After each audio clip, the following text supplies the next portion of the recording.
Alright, this is John Cola with growingyourgreens.com. We have another exciting episode for you, coming at you from my backyard garden here. Amazing spring day now, and spring the time to be proactive in your garden and also in your life, right? It's such a nice time of year. The sun's out, shining, you know, things are blooming, flowers are blooming. Here's some tree collards here. Gonna have lots of seeds here this year. So many things are happening, but I want to encourage you guys to be proactive in your guys' lives and in your garden. You know, so there's two main ways you could live your life. You could live your life proactively, or you could live your life reactively. Have you ever met one of your friends that's like a chicken with their head cut off? They're always running around dealing, I gotta do this, I gotta do this, I gotta do this, right? A lot of times they're doing things reactively, right? Like the lady next door, unfortunately, right? The lady next door, I was gardening last night, watering my plants, and actually the ambulance came to the next door house, and actually they took the lady away in a stretcher. And you know, I'm highly confident it might be something like a heart disease, diabetes, or some of the major diseases that are happening in America today that happened to her, which is not surprising, you know. I mean, 66% of Americans are overweight or obese, and some of the top killers can be prevented by simply eating different foods. So you could be reactive, and in the case of the ambulance coming, that's completely reactive, right? And she got sick, they called the ambulance, and she should get taken away. And the problem is she got sick in the first place. How could you avoid being sick in the first place, right? Well, hey, if you eat healthy, if you eat fruits and vegetables as a dominant part of your diet and other healthy plant foods, you know, you're gonna have less incidences of these diseases. So that's being proactive. You're taking care of things now by eating healthy so that you don't get sick in the future, versus reactive and the ambulance coming, being taken away, taken to the hospital, or even worse, not making it out of the hospital, or not even having the ambulance come and having the coroner come instead because you have a heart attack, right? And the first sign of heart disease in many instances is a heart attack, and you don't get a second chance, unfortunately. That being said, I'm not talking about health today. What I am talking about is being proactive in your garden. Much like your health, you could be proactive or reactive with. You could be proactive or reactive in your garden, right? What do I mean? John, I got an outbreak of like aphids or something, man. And as soon as you see the outbreak, you're sitting there with like, you know, toxic pesticide chemical sprays, and like hopefully you're suiting up if you're using all the toxins, and you're spraying your crap to kill aphids, right? That's totally reactive. You saw the aphids, you killed them with the chemicals. Now, I don't encourage you guys to use any chemicals. They're really bad news for yourself, for your health personally, for your children's health, for the animals' health, your pets, your livestock, also for the other creatures that are inhabiting the planet with us. You know, the bacteria and the microbes, really bad. They're not used to these chemicals, and they could do all kinds of damage in imbalanced systems. So you're thinking, John, well, you had this great video a while back that actually had Josh from the Boogie Brew Company. He mixed up this neem oil and Dr. Bronner soap, and you could spray your aphids and other bugs with that. Absolutely. So once again, that's being reactive mostly, right? You spray neem oil and the, you know, Dr. Bronner's on the bugs, the aphids, the pests, you're going to kill them. But once again, I want you guys to take a step back. Hey, how can we prevent these aphids or some of these bugs or pests in our gardens in the first place? And so that is the question that we'll be covering in this episode today, is how to be proactive against some certain common garden pests. So anyways, let's go ahead to another side of my garden, sit down, and let's talk to you guys about some soil. So now we're sitting in another part of my garden, my other side of the garden that actually has the raised beds made out of the concrete blocks, doing quite well here. That bed behind me has things like Swiss chard, dinosaur kale, tree collards, all growing really well this time of year. This bed in front, you guys can see, it's kind of empty actually. Just pulled the day before. There was lettuce growing in here. It got too warm for the lettuce. It was the end of the season for the lettuce. Got pulled out, and now I'm ready to plant peppers in here. But this is the perfect time to, you know, take some proactive measures before we plant out our peppers, basically to inoculate or spread some healthy biology in there. Now, for those of you guys that are aware, you know, my channel is actually called Growing Your Greens, and I like to say it's a organic biologic gardening, which is different than just simply organic gardening, right? I really want to have that word biologic in there, right? Biology is how things work. That's how we're able to be alive. And I want you guys to take this into consideration when growing your garden, or if you got a farm or whatever, right? I think when you look at the word organic, I mean, it's like organic means from the earth. I've gotten into arguments with people that sell hydroponic nutrients that say, oh, ours are organic. You know, you could go down to the big box store and buy organic compost, and it could say organic on there, but it contain biosolids because biosolids are from an organic source. So I think, you know, focusing on the word organic could really get you sidetracked, and it's not really what I desire, or hopefully what most people would desire. It's a better way, but it's not the way.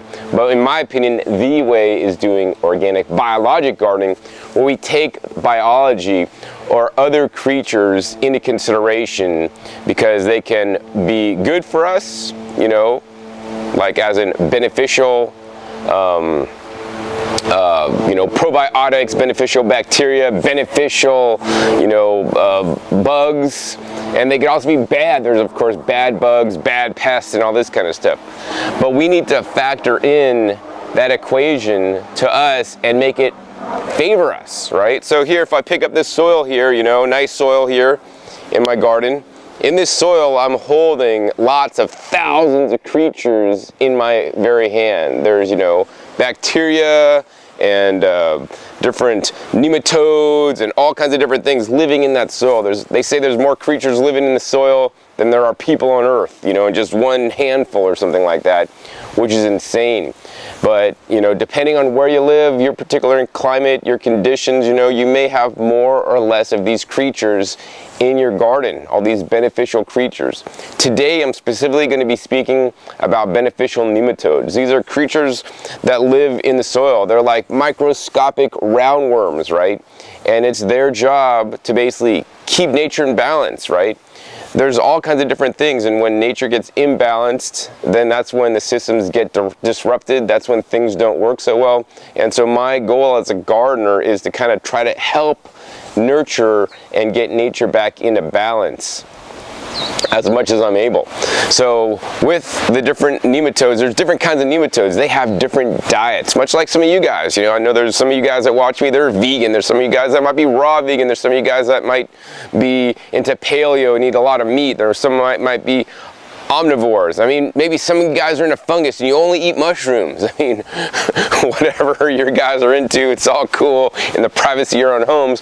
But here's the thing, with the nematodes, there's different kind of nematodes. Some nematodes, they only like to eat bacteria. Some nematodes, they like to eat only fungus, right? Some nematodes are omnivores. They like to eat a little bit of everything.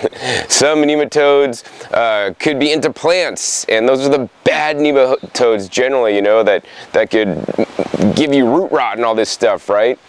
Some nematodes could be predators, you know, much like maybe a guy down the street that's a child predator, right? Well, we want to eradicate these predators from our society, but we want to encourage these predators actually in our gardens. So what I'll be doing today is I'll be introducing some predatory nematodes into my garden to take care of some of my pest pressures, both present, but more importantly, also in the future, so that I don't get them. So now I'm in another area of my garden, and this is my brassica bed. You know, I grew all brassicas in here, probably one of the top foods to fight cancer that you guys can include in your lives. I have things like broccoli and cauliflower and kale and Brussels sprouts and collard greens, all kinds of things growing. And actually, I do want to say that probably the best, I mean, I got some early varieties of broccoli that actually bolted pretty fast, and I'm letting some go to flower for the bees and whatnot. But basically, the ones actually I like the best of this whole bed, I have to say probably the cauliflower, right? The cauliflower, they actually are these guys right here. I don't know if you guys can see this right here if I move it away, but I got some nice purple cauliflower here, nice and beautiful. Maybe eat that tonight for dinner, dip it in some guacamole. But I really like the cauliflower because it actually produces these nice long leaves here that I've been juicing, including in smoothies, also dehydrating into cauliflower chips once I batter them up with some delicious sauce. But yeah, they've been growing the best actually. I love the cauliflower leaves to eat. I know a lot of people just eat the cauliflower, but the leaves can be eaten just like any kind of kale. But nonetheless, I'm having some challenges in this bed, and that's one of the reasons for this episode today. So if we just kind of go down over here in this area here, let's just go ahead and pick a leaf here, show you guys what's going on. As much as a lot of my garden looks good, I have some issues too, like most people. And here's one of my leaves. Look at that, man. That's like a Swiss cheese whole leaf here. Just sections are just getting eaten out.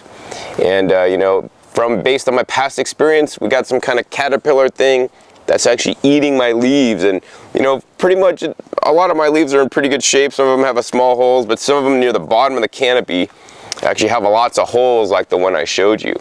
And so what I want to do is I want to introduce something that's going to take care of some caterpillars and also other pests in my garden.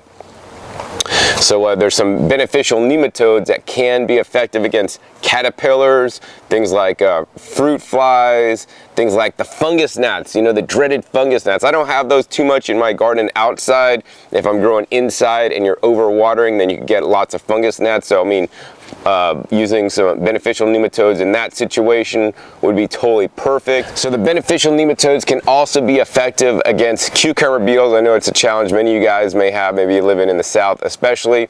Also against a challenge I've had in the past on some of my beets and spinaches. Chards even happens a lot. The leaf miners, those guys are nasty. They get inside the leaf, they burrow out the leaf. The beneficial nematodes may be helpful against them. And of course, another thing they can be beneficial against are cutworms, as well as like different grubs. Like I've dug up my beds before and I had these little white grubs in my beds. Things like cockroaches, the beneficial nematodes can also be helpful with. Yeah, there's so many different things that the beneficial nematodes can be helpful with. Let's see, what are some other, thrips, man, that's another issue actually I'm having, especially in the springtime. And if I don't get my thrip situation under control, which I could sit out there and spray every day, but I don't want to have to do that, right? I want to introduce some predatory nematodes that are going to be literally my henchmen. They're going to work for free. I don't have to pay them, and they're going to keep all my, you know, a lot of my pest pressures at bay. And I think so as an organic gardener or biologic organic gardener or farmer, you know, it's our goal to manage nature as best as we can in as natural way as possible to introduce the predator insects that are going to kick ass and work for you so that you could sit more on the couch and watch TV and do less work or do other things in your life and other things in your garden that you love. So yeah, let's go ahead and sit down and show you guys the beneficial nematodes and how I'm going to spread those out in my garden to do my dirty work. All right, so you're probably wondering, John, why are you in your house now, man? Why are you at your fridge? Well, one of my fridges. Well, the reason why I'm at my fridge is because I'm going to be getting out my beneficial nematodes at the back of the fridge. Actually, it's in the front of the fridge. It's right here, but it just came in a box just yesterday or the day before. And as you guys can see on here, it says, refrigerate upon arrival.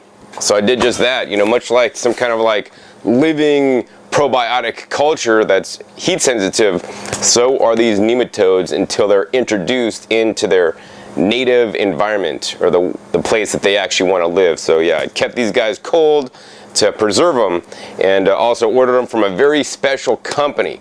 That's really important. You know, if you are going to get beneficial nematodes, I only encourage you guys to get them from the place that manufactures them or that grows them themselves, because you're cutting out places in the supply chain that the nematodes may not be under the best care or situation or the right temperatures, so you may lose them. So you may be buying a box of nothing.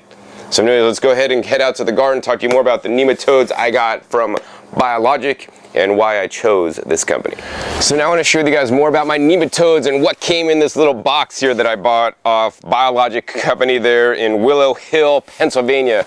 Since 1985, Biologic actually has been growing these nematodes before organic was even popular.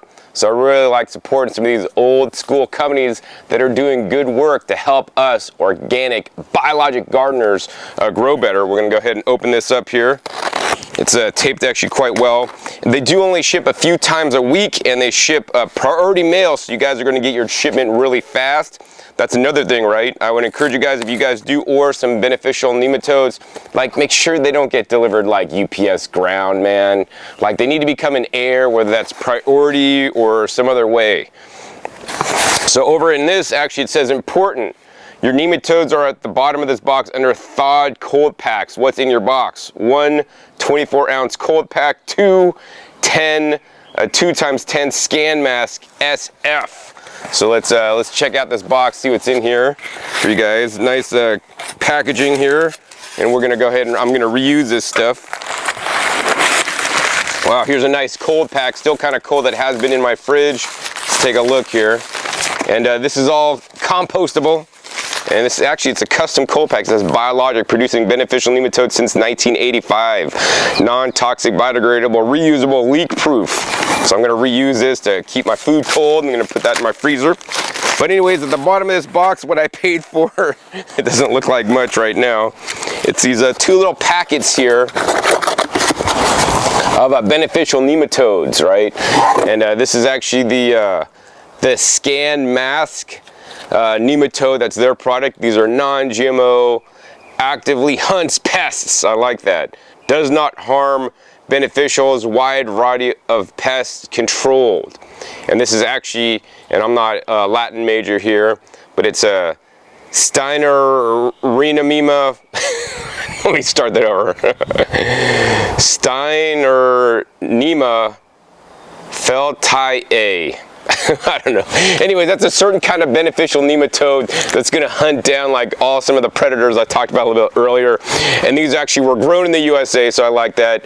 And they were used by May 17th, 2017. So these guys are fresh, and actually has a lot number on the back. It actually has a little peel-off area for instructions, and I'll read those anywheres on my time. But I'll share with you guys actually how I'm going to distribute these beneficial nematodes. But basically, the one I got, the 10 million, that's a scan mask 10. It covers 400 square feet of area. So, you know, that's, I have probably about a little bit more than that. So I got 2 packs. So I'm going to use 1 pack on one side, 1 pack on the other side of my garden. I should be able to cover it. And, you know, I know that there's some claims on some online websites that like, oh yeah, 10 million, that covers like 200 or 2,000 square feet or 1,000 square feet, right? And, you know, especially in the case of the beneficial nematodes, it's always better to have a higher density of the nematodes you're spreading, because then they could be effective at doing the work. If you just like use 1 pack for your whole garden and you have a pretty big garden, right, you're going to be spreading the nematodes too thin, and because they're not thick enough and they're not in big enough populations, they're not going to be able to do the work at the rate you want, because all as gardeners we expect an immediate result. John, I sprayed the nematodes, and the next day I still had cabbage worms. Well, that's not how the nematodes work. The nematodes are more of a long-range solution, right?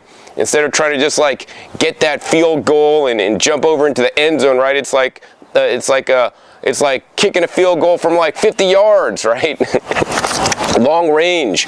So what I want you guys to think about is, you know, not just how this is going to affect your garden tomorrow or the next day or the next week, but these beneficial nematodes can live in your garden for, you know, a year and a half, 18 months, right?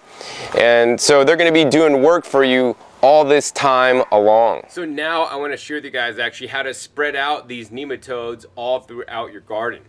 First step is wait to the evening. I'm probably waiting about, I don't know, maybe 45 minutes, maybe an hour before the sunset. So at time when it's cool in the day, and also there's no direct sunlight hitting you. The first step is you're going to go ahead and take your box that should have been refrigerated if you didn't use it immediately, like the night you got it.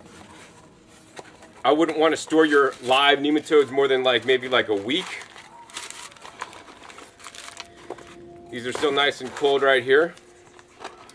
And there's 1 little pack right there. And what we're going to do is we're going to go ahead and basically make a concentrate. So you got to get like a measuring cup, I got about 8 ounces of water, purified water, very important. This came out of my reverse osmosis system. We're going to take 8 ounces of clean water. We're then going to go ahead and open up this pack of nematodes here. It's like a little Ziploc thing. And let me show you guys what it looks like in there. Like, it looks like it's all crusty. I don't know if you guys can see that. Let me see if I can rip this open.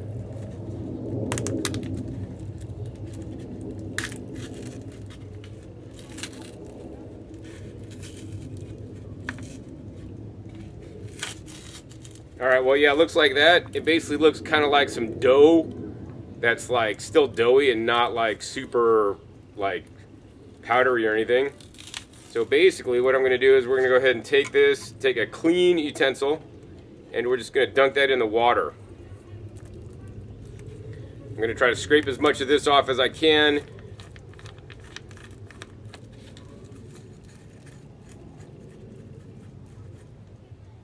And we're going to go ahead and get this in the water. Alright, once we got all that out, and yeah, I definitely recommend destroying the packaging because getting all this stuff out otherwise would have been a problem.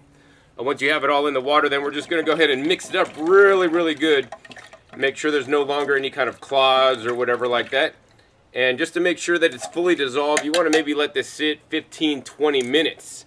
So we're going to let that sit 15-20 minutes, but I'm not going to have idle time, because the next step we need to do is actually we need to go ahead and hose down the entire garden. Because when you lay out your nematodes, you know you want to give them a nice home to live in, right? They don't like super dry soil. They want a little bit moist, right? We don't like going out in the middle of a desert without any water, right? So we want to water down the garden first. That'll probably take me about 15-20 minutes to hit my whole garden. And then we're going to come back at you with the next step. Alright, so now I'm just hosing down my garden. You don't have to get it super drenched, but you do got to get it nice and moist. And we're just going to go ahead and go over my whole garden, both sides, to get my soil ready for the nematodes. So after you got your garden all watered down, the next step is you're going to go ahead and take the concentrate here, and then you're going to need a sprayer. So I like to use the hose end sprayer to apply my nematodes.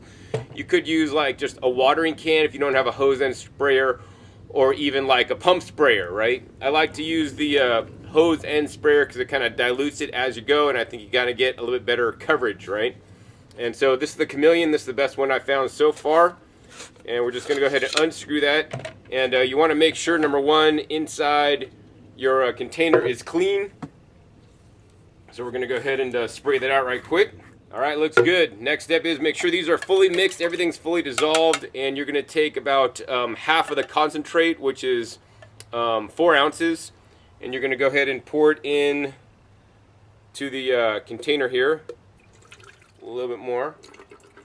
All right, once you got that 4 ounces in there, then you're going to go ahead and add more water to bring it up to 32 ounces. So we're going to go ahead and add water to the concentrated mixture.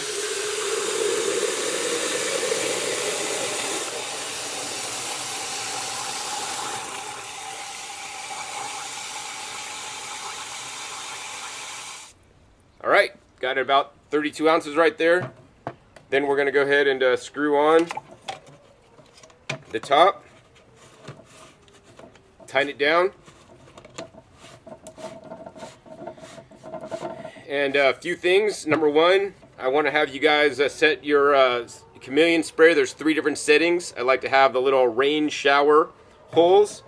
We're going to go ahead and then hook up our hose to the back of this guy.